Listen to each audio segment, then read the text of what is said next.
LPU ప్లేస్మెంట్ల రికార్డులు సృష్టిస్తోంది. Final year student 2.5 కోట్ల ప్యాకేజ్ పొందుతున్నారు. 1700 మందికి పైగా ఎల్పీయూ స్టూడెంట్స్ 10 లక్షల నుంచి 2.5 కోట్ల ప్యాకేజెస్ పొందారు. విద్యా విప్లవం ప్రారంభమైంది లవ్లీ ప్రొఫెషనల్ యూనివర్సిటీలో. పాము తన పిల్లల్ని తనే చంపుకు తింటుందంటారు. ఇప్పుడు ఏపీలో పోలీసులు కూడా అలాగే వ్యవహరిస్తున్నారు.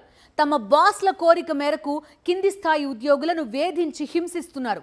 లేని లిక్కర్ స్కామ్ ని ఉన్నట్టుగా చూపిస్తూ వైఎస్ఆర్సీపీ ముఖ్య నేతలను కేసులో ఇరికించేందుకు దుర్మార్గపు చర్యలకు దిగుతున్నారు. తాము చెప్పినట్టుగా వాంగ్మూలం ఇవ్వాలని బెదిరిస్తూ హింసిస్తున్న సిట్ అరాచకాలేంటో చూద్దాం. ఆసుపత్రిలో బెడ్ మీద చావు బతుకుల మధ్య ఉన్న ఈ వ్యక్తిని చూశారు కదా. ఇతన్ని పోలీసులు విపరీతంగా హింసించటంతో ఆసుపత్రి పాలయ్యాడు. ఈ వ్యక్తి తీవ్రవాది కాదు, నేరస్తుడు అంతకన్నా కాదు. పోలీస్ డిపార్ట్మెంట్లోనే పనిచేసే ఓ హెడ్ కానిస్టేబుల్ మదన్ రెడ్డి. వైఎస్ఆర్సీపీ మాజీ ఎమ్మెల్యే చెవిరెడ్డి భాస్కర్ రెడ్డి దగ్గర 10 ఏళ్ల పాటు గన్మెన్ గా పనిచేశాడు.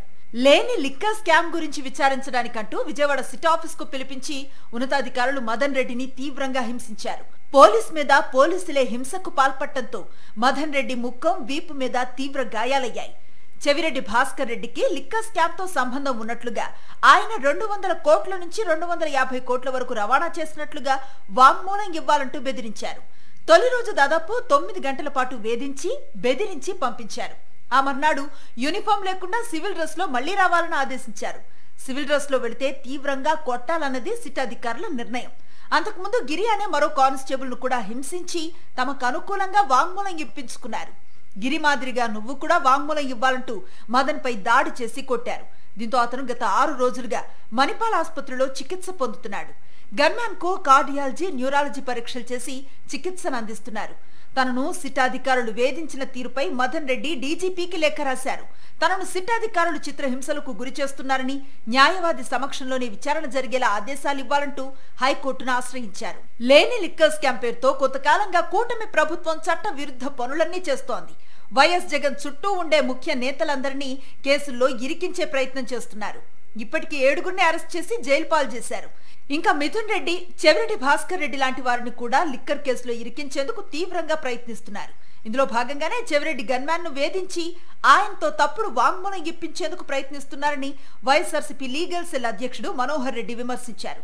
గిరి అనే కానిస్టేబుల్ కూడా ఇలాగే చేసి చివరికి చిత్రహింసలు పెట్టడం ద్వారా వాళ్ళు చెప్పినట్టు అతను ఒప్పుకొని కన్ఫెషన్ స్టేట్మెంట్ ఇచ్చినాడనే ఉద్దేశంతో దానికి ఆధారం బలంగా ఉండేదానికోసం ఈ హెడ్ కానిస్టేబుల్తో కూడా అదే పని చేయాలంటే ఇతను పూర్తిగా నిరాకరించి, నా మనస్తత్వం అంగీకరించదు, నేను నిజాలు మాత్రమే చెప్తానని చెప్పి ఆయన చెప్పినప్పటికీ వినకుండా వాళ్ళు కోయర్సివ్ మెథడ్స్ ఉపయోగించి లిక్కర్ స్కామ్లో ఎట్లో అట్లా చెవిరెడ్డి భాస్కర్ రెడ్డిని ఇరికించాలని చెప్పి వీళ్ళిద్దరినే కాకుండా చెవిరెడ్డికి పర్సనల్గా పనిచేసే అసిస్టెంట్లను కూడా గతంలో దారుణంగా కొట్టి వాళ్ళతో కూడా కన్ఫెషన్ స్టేట్మెంట్లు ఇప్పించుకోవాలని ప్రయత్నం చేయడం జరిగింది. ఈ మొత్తం వ్యవహారాన్ని వైఎస్ఆర్ కాంగ్రెస్ పార్టీ సీరియస్ గా తీసుకుంది. తప్పుడు కేసులు, తప్పుడు వాంగ్మూలాలు, అరెస్టుల పర్వంపై న్యాయ పోరాటం చేస్తోంది.